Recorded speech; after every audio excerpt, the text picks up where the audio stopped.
adik-adik, selamat pagi. Wah, nggak terasa ya hari Minggu lagi.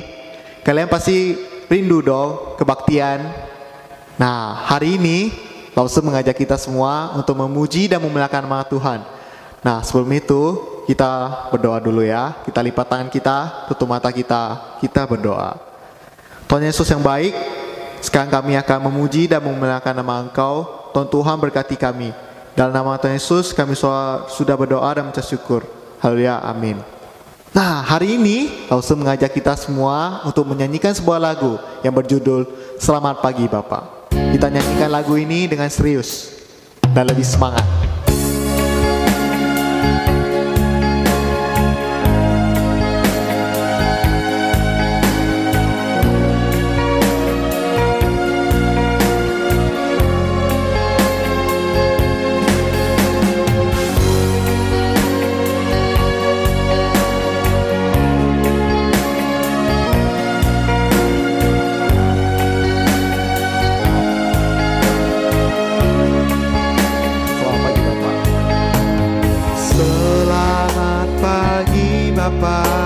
Selamat pagi Yesus, selamat pagi Roh Kudus.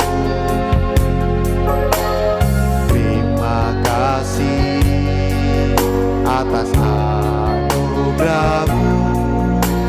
Semalam telah berlalu, ku memuji,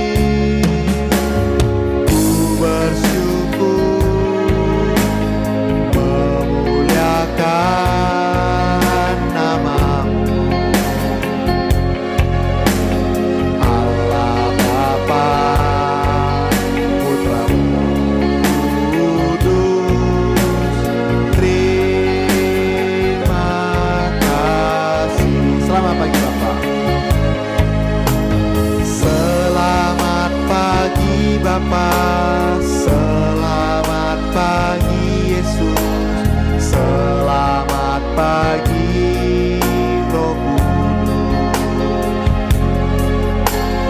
Terima kasih atas anugerah-Mu. Semalam telah berlalu, ku memuji, ku bersyukur, memuliakan nama-Mu. Allah Bapa, Putra Kudus, terima kasih. Nah, kita akan menyanyikan sebuah lagu pujian lagi, yaitu 5 roti dan 2 ikan. Kita nyanyikan dengan semangat, kami bertepuk tangan.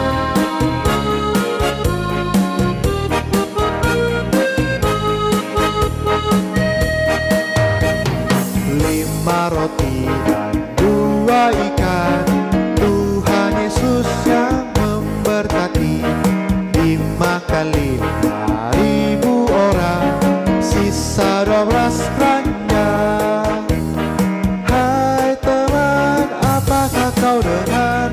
Dengarlah mujizat Tuhan. Dimakan 5.000 orang, sisa 12 keranjang. 5 roti,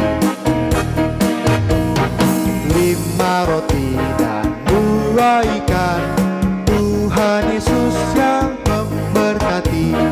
Dimakan 5.000 orang, sisa 12 keranjang. Hai teman, apakah kau dengar? Dengarlah mujizat Tuhan.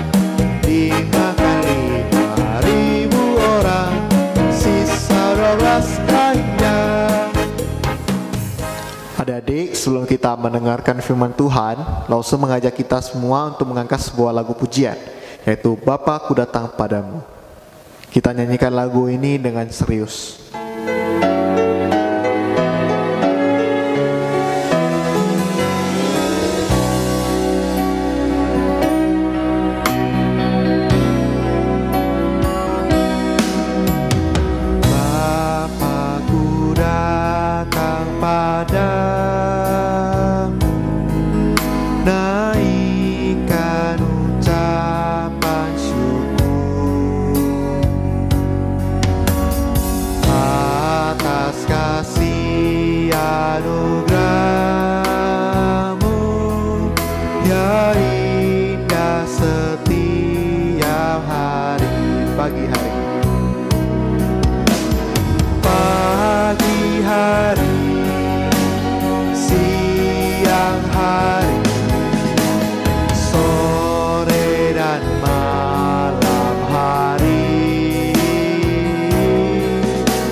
Shalom, selamat pagi adik-adik yang dikasihi Tuhan. Bagaimana kabarnya? Semoga dalam situasi seperti ini adik-adik dalam keadaan sehat, terjaga, Bapak Ibu dan saudara-saudara pun juga sehat. Mari kita sebelum belajar tentang satu firman Tuhan, kita berdoa terlebih dahulu. Mari kita berdoa. Tuhan Yesus, Allah kami yang bertata di dalam kerajaan surga yang mulia, pada pagi hari ini Tuhan, kami akan mendengarkan firman-Mu. Tuhan tolong hamba-Mu yang lemah ini yang memberitakan agar kiranya Tuhan tuntun pemberitaan ini dari awal, pertengahan hingga akhir. Dan juga adik-adik yang ada di rumah, agar kiranya Tuhan menuntun mereka, membuka hati mereka, agar mereka dapat mempersiapkan hati, dan kiranya Allah Roh Kudus menumbuhkan firman itu, agar dapat tumbuh dan menjadi berbuah di dalam kehidupan kami semua. Tuhan Yesus, ini doa kami, hanya di dalam nama-Mu Tuhan Yesus kami berdoa. Amin. Adik-adik, saat ini saya mau bertanya, siapakah di antara adik-adik yang suka mengadakan pesta ulang tahun? Pak, kamu dengar? Wah, banyak ternyata. Banyak loh. Oh, sekarang pertanyaannya adalah, kalau kalian pesta ulang tahun, berapa orang yang diundang? Coba, saya mau dengar. 10. Oh, ada yang 20. Oh, ada yang undang 50 orang. Keren sekali. Di mana diadakannya? Oh, ada yang menjawab di rumah mungkin ya. Ada yang menjawab, ada yang jawab di restoran. Keren sekali. Sekarang saya mau tanya, seandainya ketika adik-adik merayakan ulang tahun, terus kemudian mengundang 100 orang di restoran, terus kemudian tiba saatnya berpesta untuk makan roti, tiba-tiba roti yang disediakan itu cuma 2 biji. Satu kecil, satu lagi kecil. Gimana coba? Apakah 2 roti ini cukup untuk 100 orang? Jika ditanya, ya restoran kami habis rotinya cuma tinggal 2 ini. Gimana coba? Kira-kira bingung nggak adik-adik yang merayakan? Ya nanti teman-teman nggak bisa makan roti. Rotinya cuma 2. Gimana coba kalau rotinya 2? Cukup nggak untuk 100 orang? Tentu adik-adik akan bingung, bukan? Rotinya nggak cukup. Sekalipun dipotong kecil-kecil untuk 100 orang, pasti masih kurang. Nah, pasti adik bingung gimana caranya. Nah, kebingungan yang dialami adik-adik itu persis pernah dialami oleh murid-murid Tuhan Yesus. Nah, sekarang saya mau ajak teman-teman, adik-adik yang ada di rumah, ayo kita lihat yuk kisah di mana murid-murid Tuhan Yesus itu bingung untuk menyediakan makanan buat banyak orang. Bukan 100 orang adik-adik. Orang yang akan diberikan makan itu jumlahnya ada 5.000. Banyak sekali. Yuk kita buka dari Yohanes 6. Yohanes 6 ayat 1 sampai 15 ya, kita buka.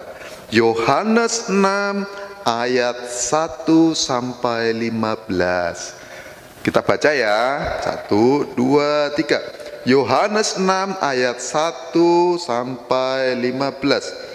Sesudah itu Yesus berangkat ke seberang danau Galilea, yaitu danau Tiberias. Orang banyak berbondong-bondong mengikuti dia, karena mereka melihat mujizat-mujizat penyembuhan yang diadakannya terhadap orang-orang sakit.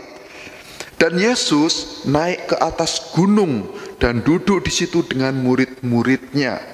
Dan Paskah, hari raya orang Yahudi, sudah dekat.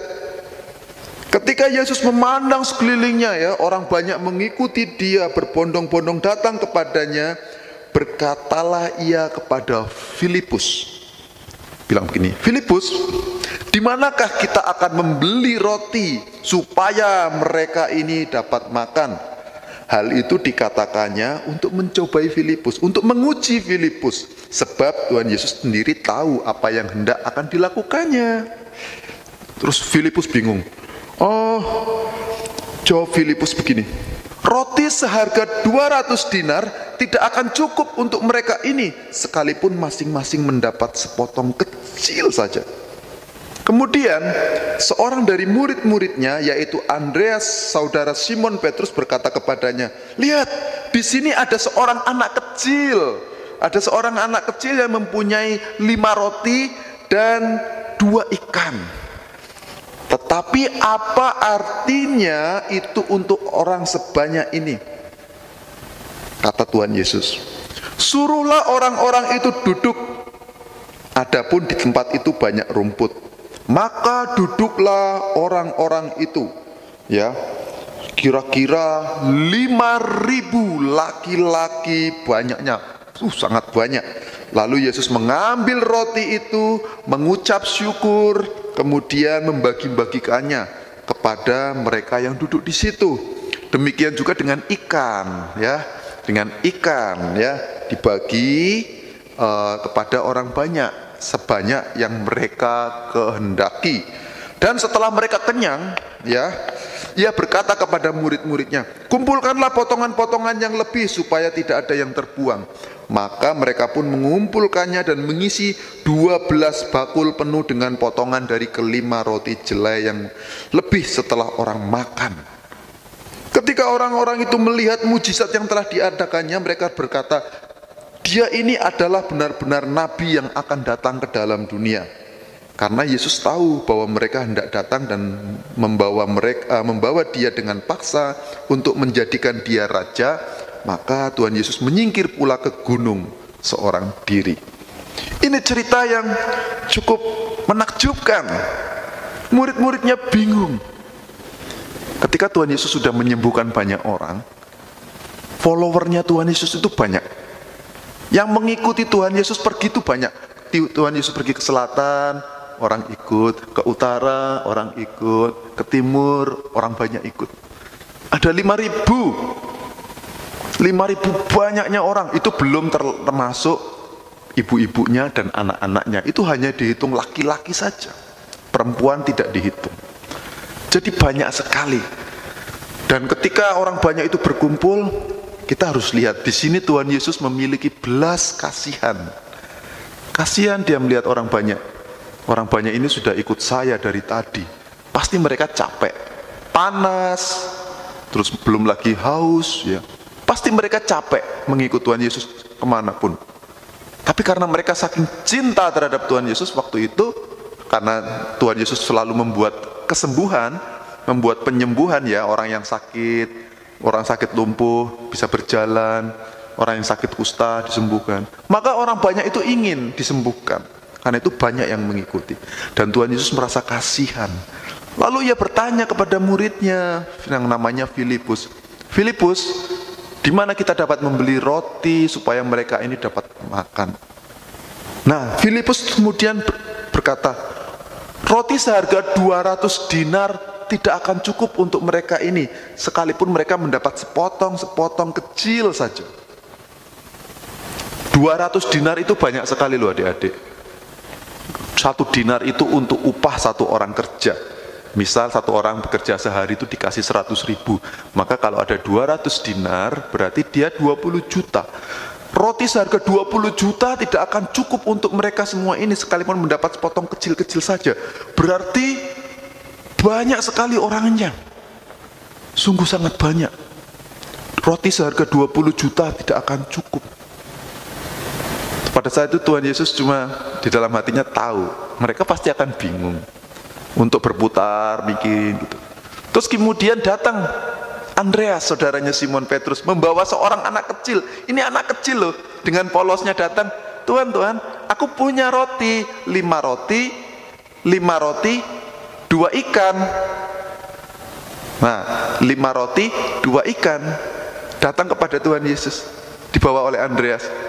"Ini aku punya." Terus Andreas bilang apa? "Tapi apa artinya roti ini bagi orang banyak itu? Gak akan cukup. Ya cuma 5 roti, 2 ikan. Ya, tidak cukup untuk orang sebanyak itu, 5.000 orang." Tetapi Tuhan Yesus berkata apa? "Suruhlah mereka duduk." Ya, nah orang banyak itu disuruh duduk. Terus kemudian Tuhan Yesus mengambil rotinya, mengucapkan berkat. Di sini Tuhan Yesus menyamakan dirinya dengan Allah yang ada di perjanjian lama. Ketika Allah yang ada di perjanjian lama menurunkan roti mana, masih ingat ketika ceritanya Musa, orang Israel ada di padang gurun, mereka makannya pakai apa? Pakai roti mana. Kemudian Tuhan menurunkan roti. Tetapi di sini Tuhan Yesus tidak menurunkan seperti cerita di dalam Keluaran, tetapi Tuhan Yesus memberkati roti itu kemudian dibagikan, dan roti itu tidak pernah habis dibagi. Bahkan sisa 12 bakul. Demikian juga dengan ikan. Kalau Allah di dalam perjanjian lama bisa mengirimkan burung puyuh banyak ke tenda-tenda orang Israel, di sini Tuhan Yesus dengan 2 ikan dibagi tidak pernah kurang untuk 5.000 orang. Di sini Tuhan Yesus sama seperti Allah di dalam perjanjian lama, mampu menyediakan makanan bagi banyak orang di tengah padang belantara. Itu sebabnya kita tahu dari cerita ini bahwa Yesus adalah Tuhan yang juga disembah oleh orang Israel di perjanjian lama. Karena Tuhan Yesus bisa menyediakan berkat makanan seperti roti. Pada saat itu muridnya kaget, cuman 5 roti 2 ikan cukup untuk 5.000 orang, bahkan lebih, bersisa 12 bakul. Apa yang dapat kita pelajari adik-adik dari kisah ini? Yang pertama, adik-adik harus tahu bahwa Allah memiliki belas kasihan kepada orang-orang yang dikasihinya. Jangan khawatir akan hidupmu. Pernah dengarkan lagu burung pipit tidak menanam, tapi Tuhan pelihara. Bunga bakung tidak memintal, namun Tuhan dandani. Terlebih aku, anak-anaknya, pasti Tuhan pelihara. Terlebih aku, anak-anaknya, Tuhan pasti berkati. Jadi dari cerita ini kita tidak boleh takut dan khawatir. Sebagai anak-anak Tuhan, sekalipun kita saat ini mungkin banyak orang mengalami kesusahan karena sekarang ada musim corona, orang-orang tua kita banyak mengalami hambatan di dalam pekerjaan sehingga penghasilannya sedikit. Adik-adik turut mendoakan dan jangan pernah khawatir, dan katakan kepada papa mama jangan khawatir, Tuhan pasti akan pelihara kehidupan kita. Itu yang pertama. Yang kedua, kita lihat ada seorang anak kecil membawa 5 roti 2 ikan. Anak kecil itu datang dengan polosnya ketika dia ingin berbagi makanan. Kita harus ikut seperti anak kecil itu. Ketika kita memiliki niat untuk berbagi kepada teman-teman, saudara, kita melihat ada orang yang susah, jangan ragu-ragu untuk membantu mereka. Bagikanlah apa yang kalian miliki, makanan, minuman. Percaya, tapi sebelum itu doakanlah di dalam nama Tuhan Yesus. Biarkan itu menjadi berkat bagi mereka, dan biarkan Tuhan yang melipat gandakan berkat itu. Ini pelajaran penting. Pertama, jangan pernah takut untuk kalian apakah dapat makan atau tidak, jangan pernah khawatir. Dan yang kedua, marilah kita mengikuti teladan anak kecil itu, mau berbagi makanan, berbagi sesuatu yang kita miliki kepada mereka yang berkekurangan, dengan mendoakan supaya Tuhanlah yang menurunkan berkat itu. Ini pelajaran sekolah minggu kita hari ini. Kita telah melihat bahwa Tuhan Yesus adalah Allah yang sama dengan Allah yang disembah orang Israel di perjanjian lama. Demikian adik-adik pelajaran hari ini tentang 5 roti 2 ikan, Tuhan yang memberikan. Mari kita berdoa. Bapa kami yang ada di dalam surga, saat ini Tuhan kami telah mendengar tentang kisah 5 roti dan 2 ikan. Dari ini Tuhan kami dikuatkan untuk kami mengerti bahwa Tuhan memperhatikan kebutuhan kita. Burung pipit tidak menanam, tetapi Tuhan pelihara. Tuhan ajarkan kami untuk selalu berpegang teguh kepada Engkau saja dan percaya bahwa Engkau memelihara hidup kami. Dan ajarlah kami memiliki hati untuk saling berbagi dengan sesama kami yang berkekurangan. Dan terlebih itu Tuhan, berikanlah iman yang kuat di dalam hati kami untuk percaya kepada Tuhan Yesus, Tuhan yang Raja kami dan Raja kami yang memerintah kehidupan kami dan bertahta di dalam hati kami. Tuhan Yesus, ini doa dan permohonan kami. Di dalam namamu Tuhan Yesus kami berdoa. Amin.